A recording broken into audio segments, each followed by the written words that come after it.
The Bitcoin Group, the American original. For over the last 10 seconds, the sharpest Satoshis, the best Bitcoins, the hardest cryptocurrency talk. We'd like to welcome our panelists, Martine Wishmare from General Bytes, Hello, Bitcoin. Dan Eve, the Crypto Raptor, Good evening. Ben Ark from LN Bits, Evening all. and I'm Thomas Hunt from the World Crypto Network. Moving on to Issue 1. Issue 1. Bitcoin's first major mining bankruptcy creates uncertainty for key partners, opportunity for others. Yes, that's right. Compute North, the second largest Bitcoin mining hosting provider in the United States, filed for Chapter 11 bankruptcy last week. The company swiftly followed this filing with another court order requesting a 363 bankruptcy sale to liquidate assets to cover the roughly $140 million of debt that it has accumulated.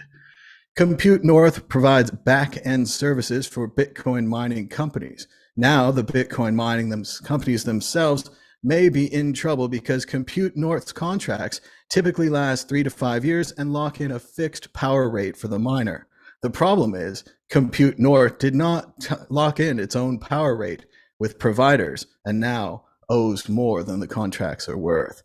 Several Bitcoin mining companies will be affected by this, including Marathon, among others. Marathon Digital Holdings, Foundry, Digital Currency Group, and more. Martine Wishmare, what do you think about this Bitcoin mining service provider's bankruptcy? Yeah, this is very unfortunate. And I had to read it twice because I don't understand if you have like 700 million worth of equipment and you sell fixed price energy contracts. At the same time, you don't lock in your own energy contract. So it looks like, it might have been easier at first, but it's become very, very costly. So yeah, as we all find out, prices of energy are on the rise, and I don't think this will change anytime soon. So yeah, this is really unfortunate. And I think it could have been prevented, but yeah. Sad. I hope the people. It's also very, very questionable how a business could enter into this. Like you say, Martine, everyone knows energy prices are rising. To not lock in the rates, to not assume that this would be a problem, it really makes me question the management of Compute North. Yeah, I think you're right there. How can you sell fixed price energy for 3 to 5 years? I mean, 5 years. I think 5 years ago electricity was practically free, and now we're paying a premium. So this is just like it's bad business management, in my opinion. But I don't have all the details. It's also an important lesson for Bitcoin miners. They thought they could just handle out the power and the back end of their services to someone else, and then it turns out that was a bad plan. We've seen other cryptocurrencies handle their backends with AWS and other rented services, which we also think will come to a similar result. Yeah. Dan Eve, your thoughts on the Bitcoin mining bankruptcy? Yeah, it seems like they were founded in 2017, so they at the last the end of the last kind of after the last halvening, sorry, not the 2016 halvening. So they 2017 obviously reached pretty peak. So maybe they sort of aped in then and managed to keep going through that bear market. So it's surprising that they didn't, but they weren't aware that if things get really bad, the things that you've got to lock in is not just your, they've got hardware hardware costs, but the other biggest cost is energy. So to not lock that in, the wholesale price whilst letting their customers do it seems like a real kind of big mistake, whether it's that actually did them and not not the actual how they held their Bitcoin or something else more scandalous that we don't know about now like that they lost a bunch of Bitcoin or something. I'm sure we'll find out. But the CEO resigned alongside this sort of news, which is, as Crypto Vinco on Twitter pointed out, that literally the last sort of 6 months or so, you've had the Compute North CEO resign, Voyager CEO, Celsius CEO, Kraken CEO, which we talked about last week, the Terra CEO, obviously different scenario there altogether with Terra, and also MicroStrategy. So there's kind of a big swathe of crypto slash Bitcoin based companies of CEOs leaving right now, in aptly timed right in the middle of the smack bang in the middle of the bear market. So there's a lot of opportunity for other CEOs to kind of come in and take the reins and then ride from the the bear market to the bull market. There's some good opportunities out there for people buying up the cheap assets, right, from Compute North. The hash power isn't just going to disappear. That's going to get bought out. It's going to go somewhere. There may be a brief blip where the hash rate drops. But they were saying that Marathon Compute's Maripol, the actual hash rate hasn't dropped in the last month. And the actual global Bitcoin hash rate is still within about 10% of its all-time high, currently at 236 exahashes, which is just immense. Again, when you look over the last 13 years or so of how that growth has just been going exponentially. So I think as much as this is another bad bit of news for one company, there's a lot of opportunity for another or another group of companies, right? So it's at the end of the day, it's not going to impact on Bitcoin, that much. It's just one company, and we all know about Honey Badger. It does. It does seem like a perfect storm between the Bitcoin price being down and energy prices being up. But then again, a lot of people predicted that. Ben Ark, what do you think? Is Dan right? Is there no problem with the hash rate? Bitcoin security will be just fine? Yeah, I mean, Bitcoin's oversecured at the moment, but the energy thing is, it's important. And it is interesting, this CEO exodus. So I imagine there was a lot of bad business in the bull market, a lot of expectations that their assets or company assets, I'm sure a lot of people would hold, value in all their assets in Bitcoin, and that would be their, if they had some sort of business issue with the cash turnover, then they would maybe rely upon the fact that Bitcoin's going to go up in price. So I can kind of imagining that happening with a lot of these sketchy exchanges and these sketchy Bitcoin companies, which probably have crappy software and have probably lost a bunch of money at some point. But it's interesting with these sorts of stories because you get to see behind the veil of mining and how it actually operates. And I had no idea that these sort of companies existed, which rented out all this infrastructure for miners. So it's kind of an interesting part of the industry, which I didn't have any idea about. But I suppose for their business model as well, energy prices going up, even if they uncap the price, the lock-ins, which they have for energy for their customers, or they start charging for the actual amount of energy it would cost to run these miners, then maybe it's just they know they won't have any customers. Like they can't afford to pay the energy. Will make their mining operations not profitable. In Europe and the UK, the energy prices are really on the hike and on the rise. What's it like in the US? Is it as bad? We don't have the energy price thing as much, but we do have inflation. General food prices and then naturally energy prices have gone up recently. Yeah, it's kind of with in Europe and UK. I mean, we obviously have this energy crisis, and you think the Russians, they got a lot of energy, and the Chinese have a lot of miners, so it could be an interesting future mining environment which we're heading towards, where the people with access to cheap energy and the people with access to the hardware are able to do well out of Bitcoin. Someone should ride a ship with loads of miners over to where that gas is leaking and just like soak it all up and power some Bitcoin miners. Suck it up. Well, it's never too late to mine Bitcoin in space, as Peter Todd predicted. It does seem like this company was a middleman for middlemen.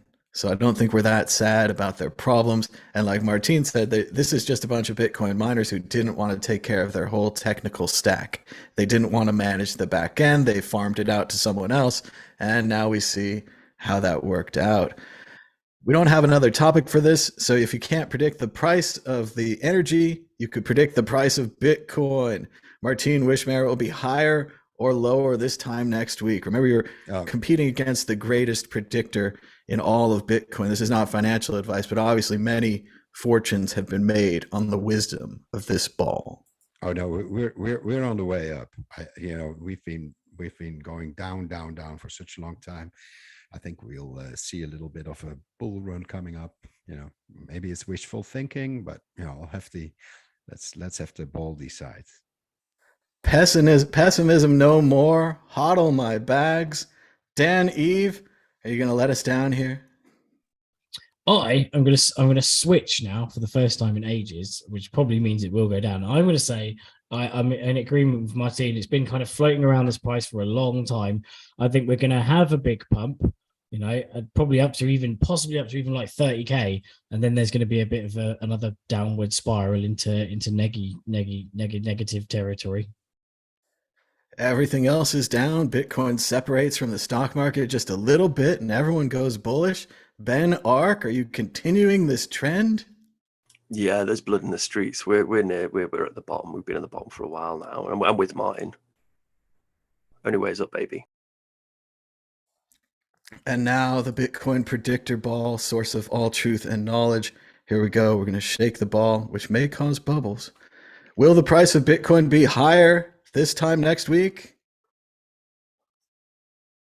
Maybe. That's what I like about the predictor ball is you can always count on it for a clear answer. Maybe it'll go up next week. Moving on to issue 2. Issue 2, California Governor Newsom vetoes bill to regulate cryptocurrency, calls for a more flexible approach. The bill, which would have created a system similar to BitLicense in New York, except for California, was stopped by the California governor in a rare show of foresight by a politician. Dan, Eve, your thoughts on California's decision to slow it down a bit and regulate later? Yeah, this was quite a surprising U-turn, right? Because California is a green, I was going to say county. Then it's a green state, right? They're very much environmentally conscious. Obviously, you've still got the contrast of all the biggest like Silicon Valley and tech giants in there who use mammoth amounts of computing power. Which would be interesting actually to see how much do Amazon and Google, how much computing power do they use compared to the Bitcoin's power. Obviously, it services a few more people around the world, but I was quite surprised to see Newsom, veto this because because of the greenness. But then you also think about the mining thing, right? So environmentally, it's still there's a big attack vector on Bitcoin about it being unenvironmentally friendly. So I would have thought that would have more backing, right? For to be regulating it, and especially regulating the mining of it and any businesses that are operating using it, because of the fact that it's got a what they seem to be an adverse effect on the environment, because they do this 7 trillion tons of carbon per Bitcoin transaction and uses more than Ethiopia in a day, and whatever crazy comparisons they come up with. But at the same time, again, going back to the Silicon Valley, California, a lot of the wealth was built on technology, obviously in the recent years with, Amazon, Google, Apple, all of those, the big names there. And so they definitely know how to let technology grow and thrive, and regulating it adds additional obstacles, which will cause barriers to people starting up businesses, but also to the businesses that are there thriving and growing even more and bringing in more revenue for the state. So overall, it's good. But I do think there's probably going to be a bit more FUD around the electricity consumption, based on especially the recent thing about the grid. There was some grid issues, weren't they, where they Newsom even said about not charging your electric car. And there's some funny videos floating around of people with with Honda petrol motors on the back of their Teslas to generate the electricity for when they can't charge it. But we'll see. It's I think kudos to Newsom for vetoing the bill. It is fascinating to see Newsom and California, where he has a far more liberal legislator as well as a liberal governor. But even then, the liberal governor wants to put some brakes on what the legislator is up to. Recently, Newsom has used the veto a couple of times. He first vetoed kind of safe injection sites for heroin users. I disagree with that veto. I think it was probably a political thing so that they couldn't say that he supported that. But I agree with this veto on the Bitcoin legislation. Slowing down, having a more flexible approach is just a smarter idea. And it's surprising. A veto is a very harsh measure. It's one branch, the executive branch, usually one person making this decision against the legislator. But I think in this case, it's a forthright and a positive veto. Ben Ark, what do you think about California looking for a more flexible approach? Yeah, the Trojan is won, and they know it's here to stay. They know Bitcoin's here to stay, and then all of it is related industries. And California is something. It's always had something of a frontier sentiment, and I still like to think that it still has that, and it wants to kind of embrace as much as it can this new technology. And I think Dan touched upon it with the talking about mining. With the fossil fuel industry, they'll argue that renewables are intermittent. That's why you can't use it for baseload. And then the renewable advocates will say, well, no, it's predictable. We know it's going to be sunny in the day, and we know it's going to be windy and blah, blah, blah, at this certain times of year and blah, blah, blah. So it's predictable.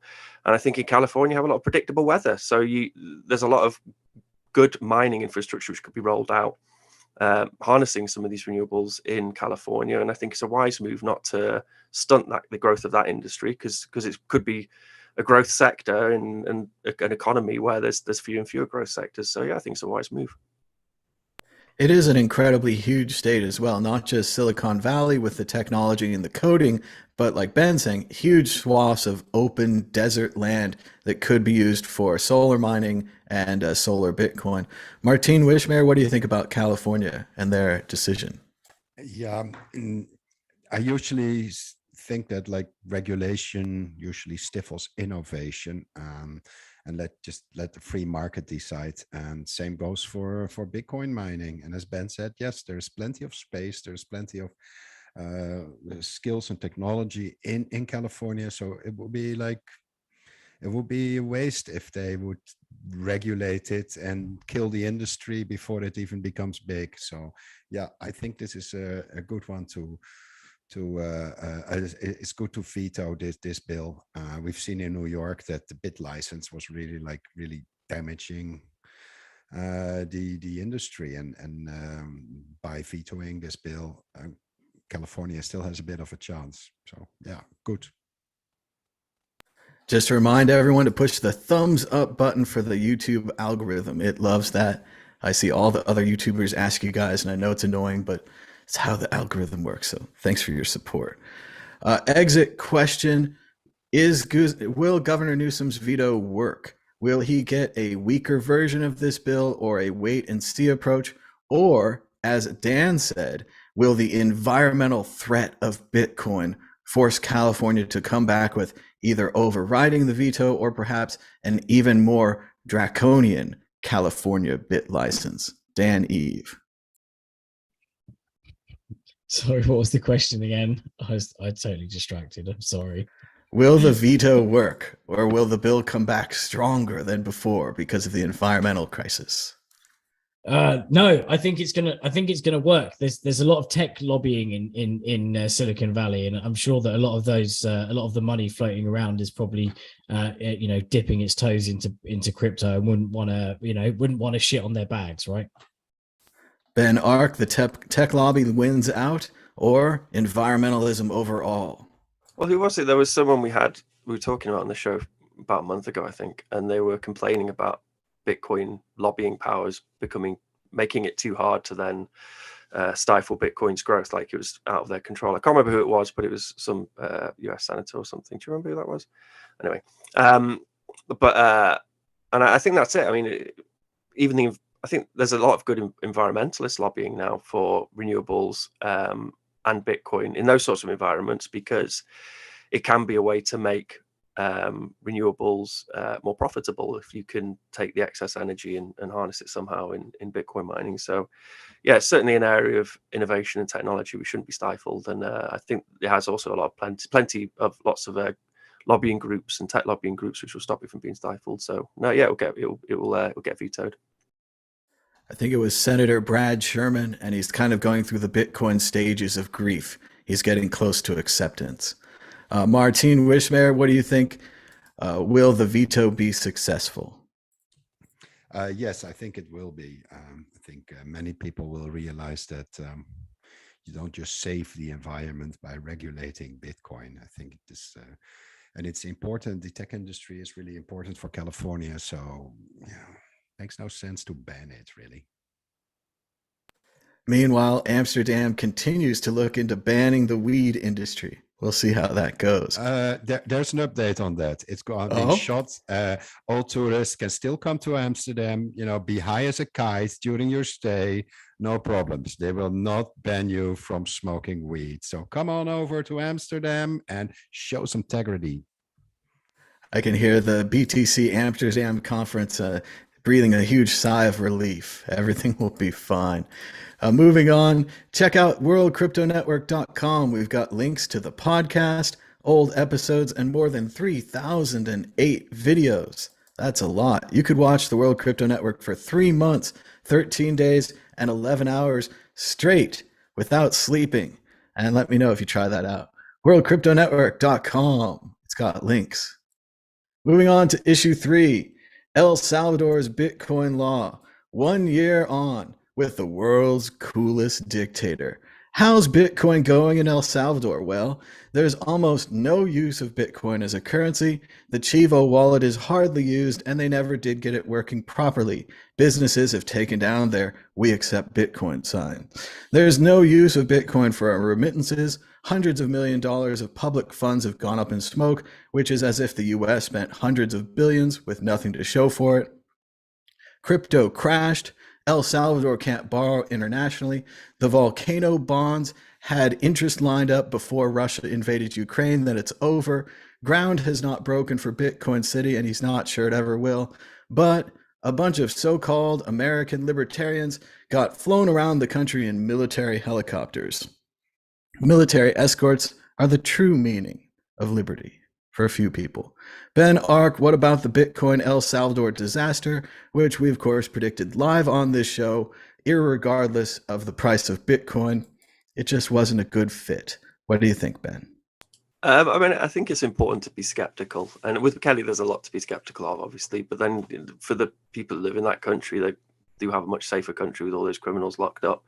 And I think some of the statistics in that article will a little, I don't want to, defend too much, but they were a little bit skewered. So I think the amount of remittances, I think it's like 108 million or something to Chivo into El Salvador.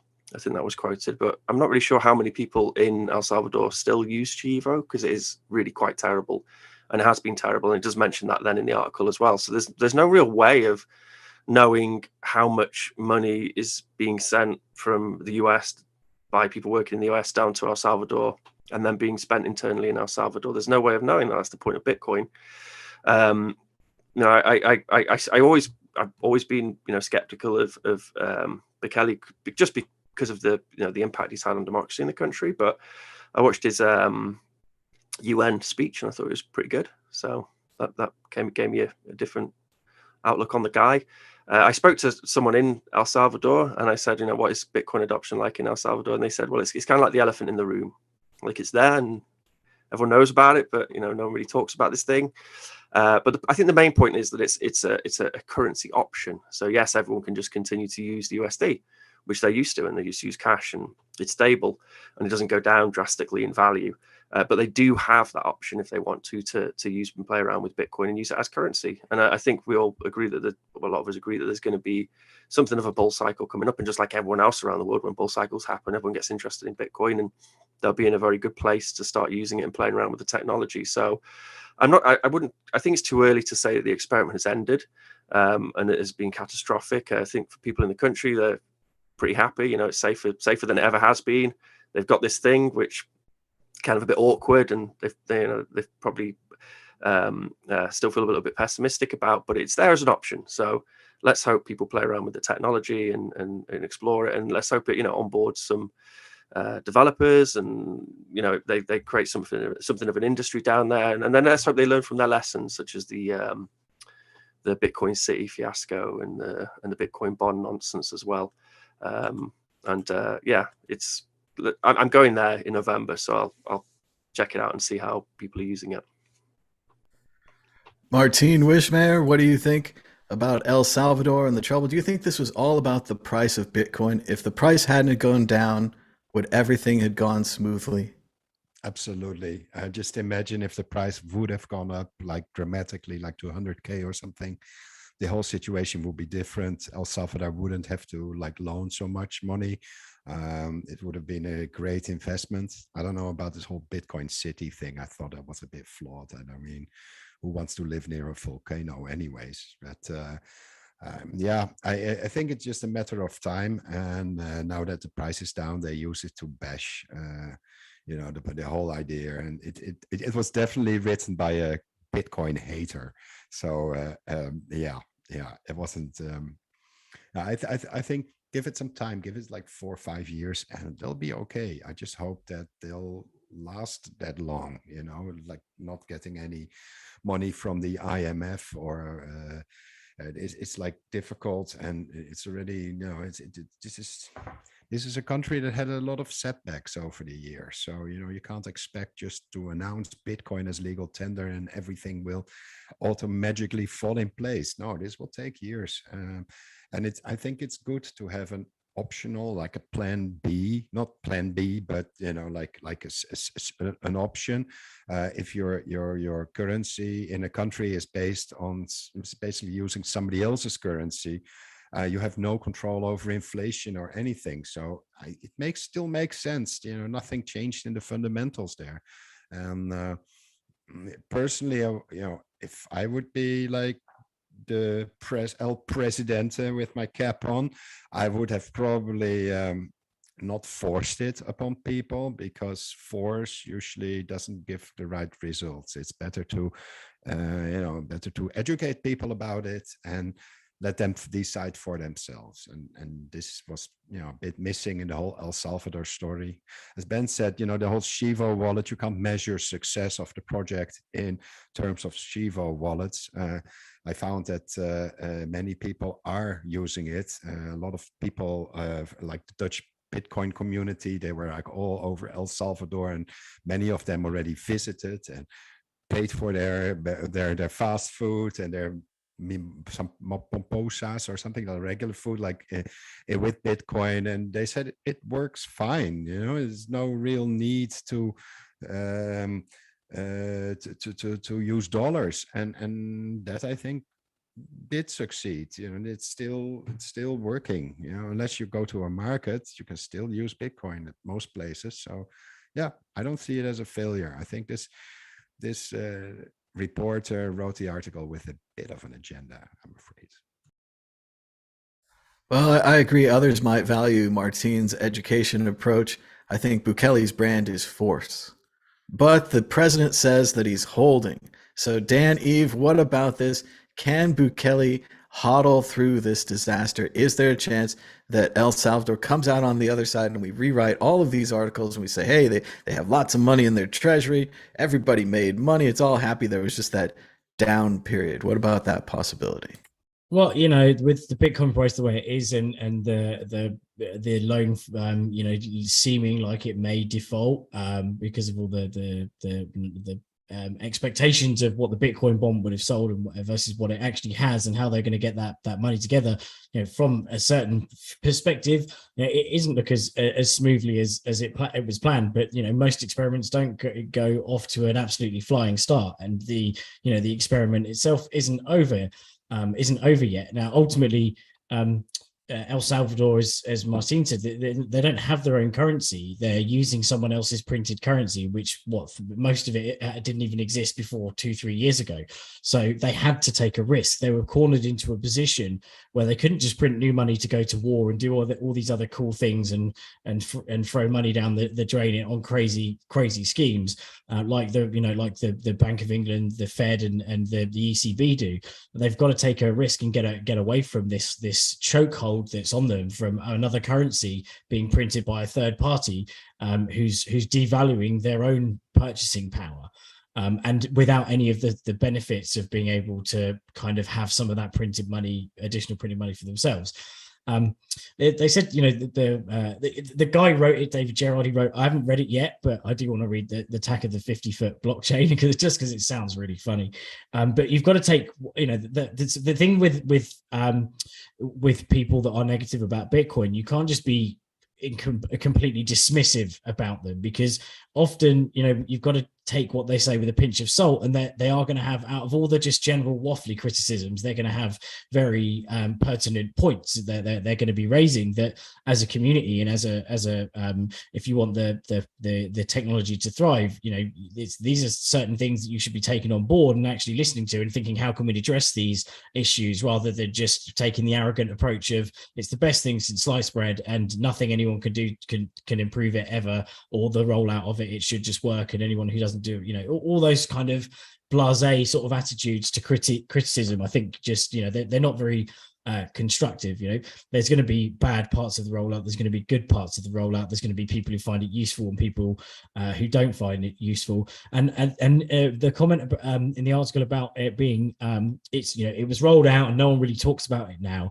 Well, that's really analogous to Bitcoin in general. So after the 2013 2012 halvening, everyone talked about it, and then Mt. Gox thing happened, everyone talked about it, and then no one really talked about it for a few years, and then 2016 happened and everyone talked about it, 2017 everyone talked about it, and then 2018 happened and it started going down, and then everyone stopped talking about it for a while.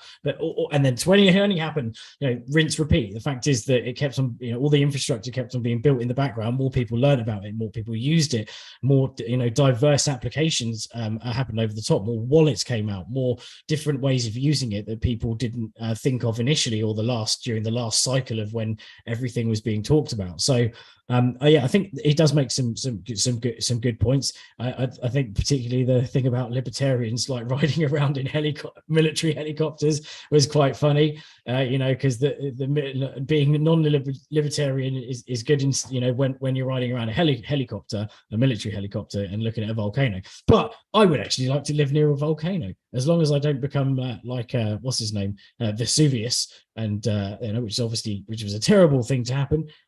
Living near a volcano would be quite good. Fun. It's an unbelievable Risky. tragedy. No one saw it coming. Living next to that smoking mountain would never be a problem.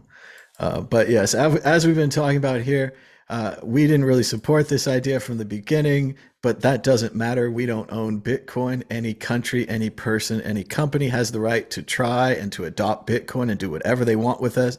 And we have the right to critique them on the side. But let's be positive. Let's be constructive. Like Dan said, exit question: what lessons can we learn from this for next time? What would we recommend? What kind of things didn't work this time? Ben, Ark, positive ideas for the next country to adopt Bitcoin. Well, I think a hell of a lot of lessons. This is really where a lot of the value is being made. Is people talked about Bitcoin as a store of value, but they weren't really thinking of Bitcoin as a medium of exchange, even though we had the Lightning Network. And now more and more people are, and more people have hit the obvious conclusion that volatility is an issue. So more and more people are looking into there's Taro, and there's stable sats, and there's standard sats, and there's all these stable coin projects as well, which are trying to solve these problems. And then there's Obi with Fedimint and Justin Moon, they're making Fedimint. We got Kali with Alan Bitts is doing Cashew, so try and do some sort of Chaumian e-cash stuff as well, which might be useful for smaller communities, which are trying to use Bitcoin in a way which can be used with a little less volatility. So I think as an industry, we've learned a lot of lessons, and I think they pioneered those lessons. Those issues in Bitcoin wouldn't have been addressed had it not been for an entire country deciding to try and use Bitcoin as a currency. But I think you've got to look at like aggregate growth of the country. Like, it was once one of the murder capitals of the world, if not the murder capital. I think El Salvador was the murder capital of the world, and now it's one of the safer countries in that part of the world. And that just allows people to do day-to-day, growth exercises, run businesses, and create value and all these other things. So Bukele, for all his flaws, he has made the country a lot safer for normal people.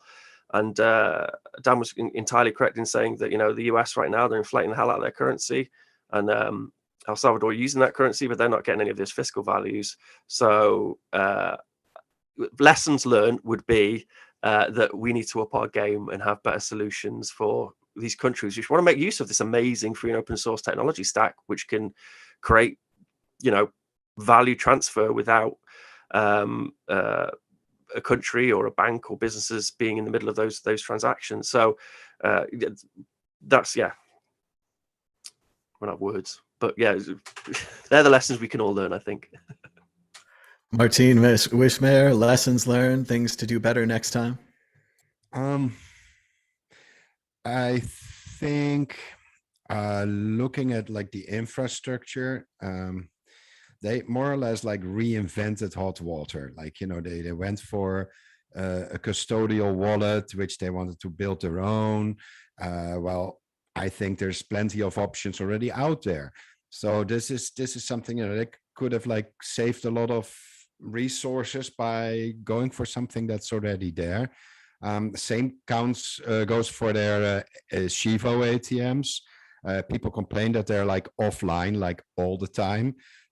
This shouldn't be happening. There's definitely something wrong with that. So, they could have opted for maybe another brand, hint, hint, I'm not using it to promote anything, but, there's other options. Why build everything yourself if that's, they're not into building infrastructure?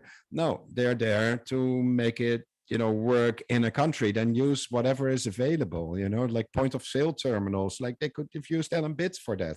There's like so many different options that I think they just went for the we'll do everything ourselves approach, and that's proves to be costly, and it's buggy because it needs years of work to iron out all the bugs and make it stable.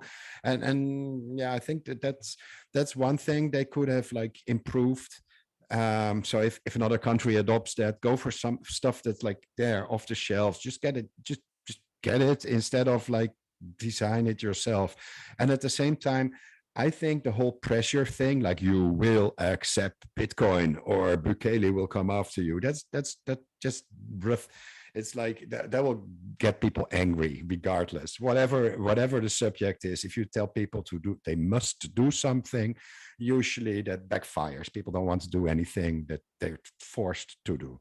So I think it's better to present it as an option. Don't present it as the option or the only option, or just give people a choice. People like to make their own decisions, but you can steer them in the right direction.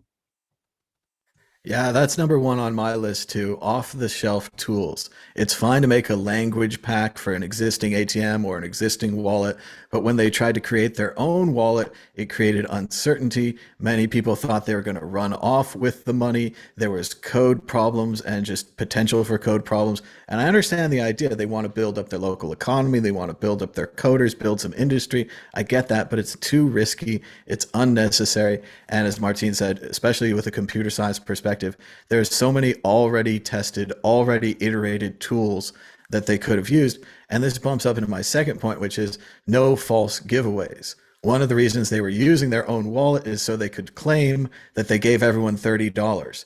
In my book, if you're going to give everybody $30, put the money in their wallets, bite the bullet, lose the $30. If the donation, if it's too much to give that away, give them $10. Like the idea that it's a false $30, that they don't expect everyone to pick it up, it just rubs me wrong from the beginning. And that's also an excuse to roll your own tool in which you don't have to give people $30. Of course, my third point is pretty simple and easy, and we've been covering it from the beginning, but no dictators. Obviously, we don't get to choose who adopts Bitcoin. Iran is using Bitcoin to evade sanctions. Nothing we can do about it. But if we had the choice, if we were going to put our full force behind it, maybe send Blockstream down there, have them dance on a stage, announce volcano bonds, say we're all going to live in a Bitcoin city of the future, maybe we should wait for a better time, a better opportunity. I'm not saying we should say no to El Salvador or the people, but sometimes the government is not compatible with what we want to do as Bitcoiners. Dan, Eve, your thoughts about El Salvador and lessons learned, good ideas for next time? Well, I think didn't the Chivo kind of contract like go to his brother or something like that? So we've seen in governments time and time again where one of the biggest problems with the implementation of something is that a contract goes to, the nepotist style of going to someone or going to a friend or whatever. You don't leverage the existing infrastructure that's already been there, that's been done and signed, sealed, delivered by either the open source community or even just using some commercial off the shelf. And having to pay some of the commission, because you've got one chance, but when you're rolling it out on a bit of a budget, as El Salvador kind of were, you'd want to make sure that you roll it out in a ninja way, and building your own software may not have just been the best option from the start. They could have used software that had evolved over time and done the tried and tested method. And they would have had less issues with that rollout process, and then they would have had slightly more, happy people. The fact is that, like we said, the experiment's not over yet, so it is evolving as it goes along. Anyway, they've opened it up to, there's more people using the Lightning than just using the Chivo wallet. So there's definitely some positives out of the whole operation that other countries that are thinking of adopting Bitcoin can take note of. So yeah, I think it's not over yet. It's not over yet, and it seems like the standard things that go wrong with the government rolling stuff out happened in this instance just the same as it did others. And there's the classic lessons that should be learned by governments rolling out like initiatives, but they never get learned, regardless of whether it's Bitcoin or the people in charge or Bukele or whatever. It's just the standard ways government does stuff. That's the wrong bit. And following up on Martine's point, I do think that the government could have created their own educational materials. While we're saying they shouldn't do something complicated like code your own Bitcoin wallet or make your own Bitcoin ATM, there's nothing wrong with the government paying people to make videos, articles, outreach, personal, going to businesses, flyers, signs, posters, all these kinds of things. Money could have been spent, a local industry could have been built, and not just education, but also lifestyle. If they want to show someone shopping at McDonald's with Bitcoin every morning, that would have been a positive thing that could have helped this project. So, and I agree with Dan, it might not be over. We don't know. As well as this show, it's not over yet. You still have a chance to push the like button or to subscribe down below. Do you know that only 64% of the people watching subscribe to this show? I know it's shocking, but you still have a chance. Every time you watch a video on YouTube and you don't click that like button, God kills a kitten. So definitely click this like button. You have to save the kittens. Moving on to issue 4, Bitcoin is as bad for the planet as beef, and it's getting worse. As predicted, the environmental argument is back and with a force.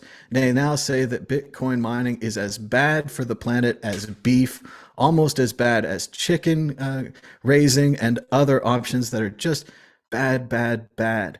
They also mentioned that Bitcoin is bad because it uses dirty proof of work, while other projects such as Ethereum use proof of stake. It looks like it's from Newsweek, but really Newsweek got bought a few years ago by a tabloid called The Daily Beast out of England. And since their last story on Bitcoin, where they falsely claimed that Dorian Satoshi Nakamoto was the creator of Bitcoin, this one's about the same. Not a lot of sourcing, but a lot of really clever writing based on a new study that compares Bitcoin to beef. This article has been replicated in every single mainstream media publication, including Popular Science and others. Martine Wishmayer, what do you think about the new attack on Bitcoin?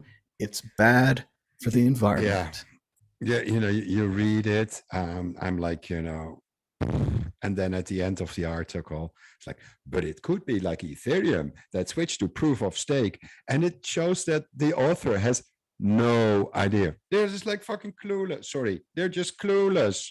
They're just, I mean, I don't understand why they even publish this stuff. It's like, is there no editorial quality for writing articles? It almost reads like a parody, but then I search for Bitcoin news to do the show, and when I'm looking for Bitcoin, every article is Bitcoin and beef this week. They all found the study, they all wrote up the study, and they all think the same thing about the study, that they'd rather have beef than Bitcoin. I like Bitcoin and I like beef. That doesn't make me a bad person. I dislike proof of stake though, because it just shows that proof of stake is it's how our existing finance system works. There's nothing democratic about it.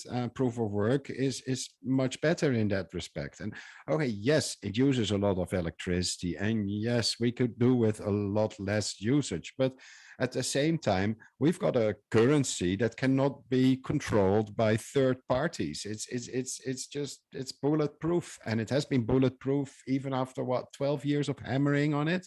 So I think it's this articles like that may make my heartbeat go, you know, it's like not good for my heart rate and blood pressure. No. I'll continue to use Bitcoin, and I'll continue to eat beef. And neither is all that proof of stake. Dan Eve, like Martine says, Bitcoin hasn't been hacked in 12 years. Instead of focusing on that and the monumental success of proof of work in the computer science industry, they're worried that it uses some power and influences some beef. Yeah, it's just another like article that one of the first things they do is say that they bring in the entire, this is more than entire countries again, and they bring cows into it as well. They compare what's so wrong with cows. Cows are cool. They're kind of cute and they taste nice. But of course, there does seem to be a bit of a thing going on, like you will eat some bugs and secure your blockchain with proof of stake. Ironically, because they don't like cows, and therefore there's stake rather than stake.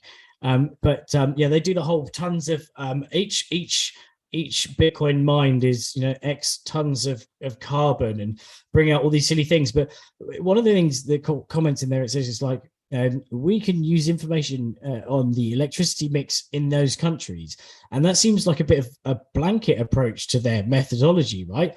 Yeah, because there's a lot of miners that that do use they're off grid, and partly because of the thing that we've seen that's happened to we were talking about earlier in Compute North, right? If someone else is controlling your electricity price, then that's a big risk to your business. So miners, as much as they use but data centers that are provided by other people, they also like to have their own source of electricity.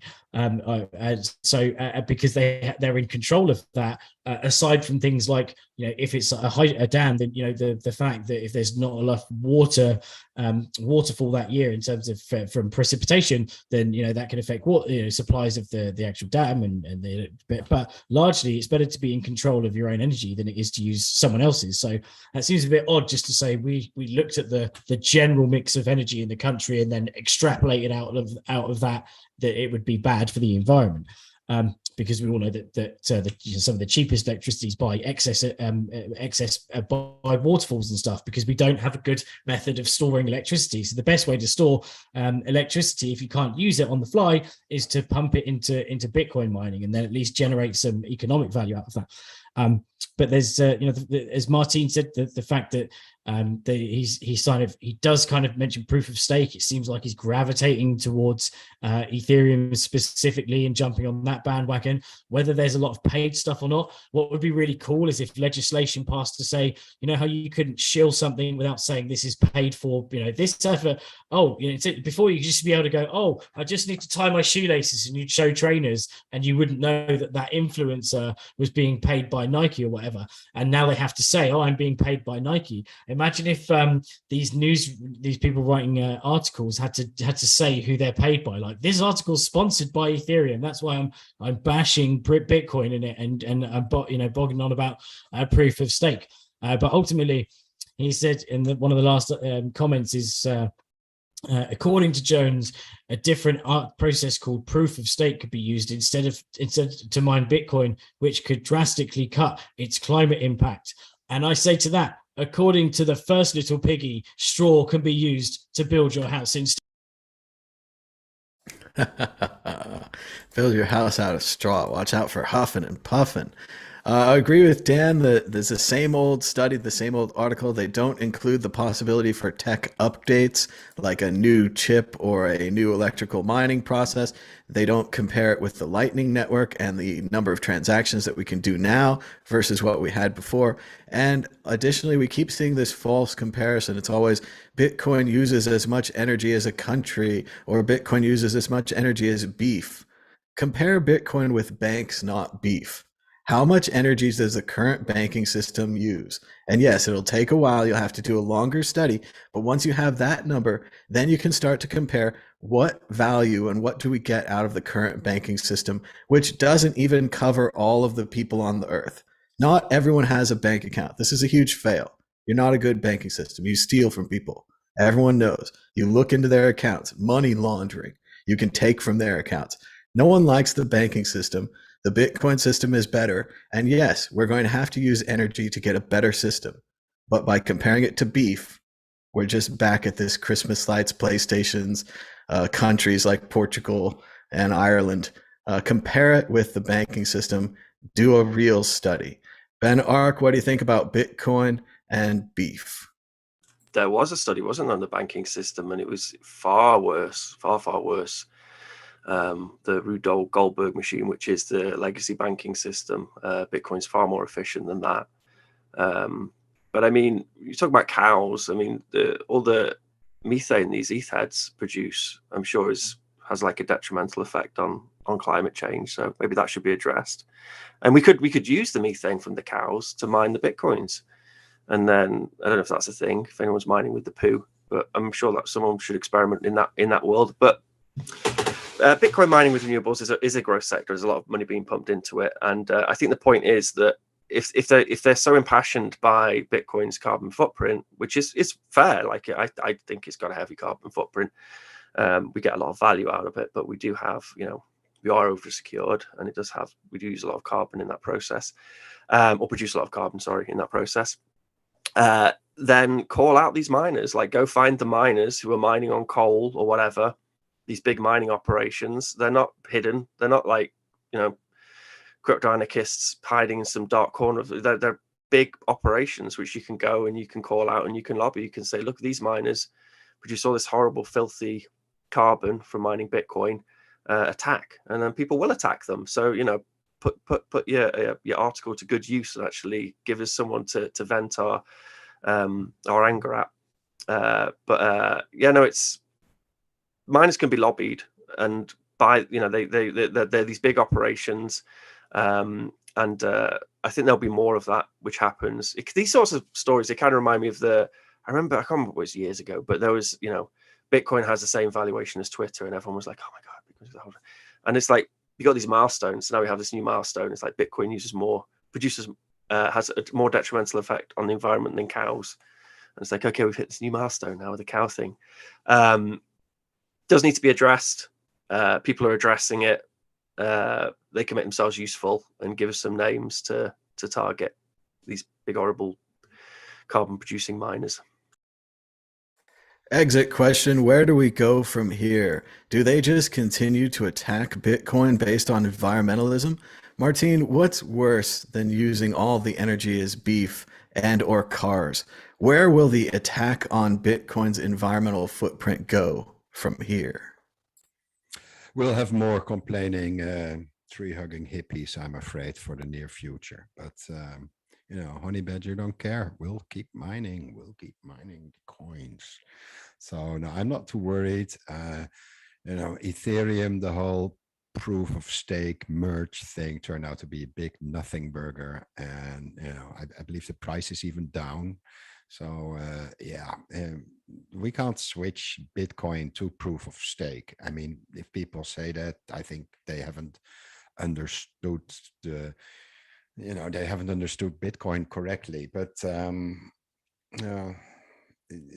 there will always be countries that will be mining Bitcoin, and they're just attacking us now on the whole energy usage because energy is something we don't have enough of. Well, thank you, Mr. Putin. But so this will continue. But on the other hand, I don't see it having a big effect or impact on the industry itself or on the price. I think the price is not really related to mining. Many people say it's related to the hash power, which I don't really know for sure either. I think price is just I'm not too worried about it. We'll just continue building.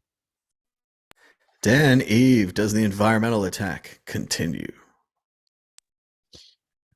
It will definitely continue, and I think it's only going to get stronger with more people sort of harping on about the proof of stake thing with Ethereum and saying, see, a blockchain can function with proof of stake, even though it's missing the principle of security and the game theory behind the energy consumption of proof of work methodology over proof of stake. So, it's again, my little piggies analogy. You can have a house that's built of straw or a house that's built of steel and titanium and stuff. So that's that's just your choice of how you want your money secured ultimately. And we've already seen issues with with the state trying to overreach on trying to influence Ethereum more than, because it can do so more than it can do with Bitcoin, because Bitcoin's more decentralized and doesn't have a leader at the top of it like Vitalik. So which you can argue that at the end of the day he is seen as a leader. Ultimately, like they hail him as a leader. It's almost it's a false idol sort of thing. So we're going to see this argument over and over again. But just like the doomsday prophecies, where 100% of doomsday prophecies that have passed have been false, 100%. Right, the ones that said, "Oh, the world's going to end," and we've passed that date. It hasn't ended.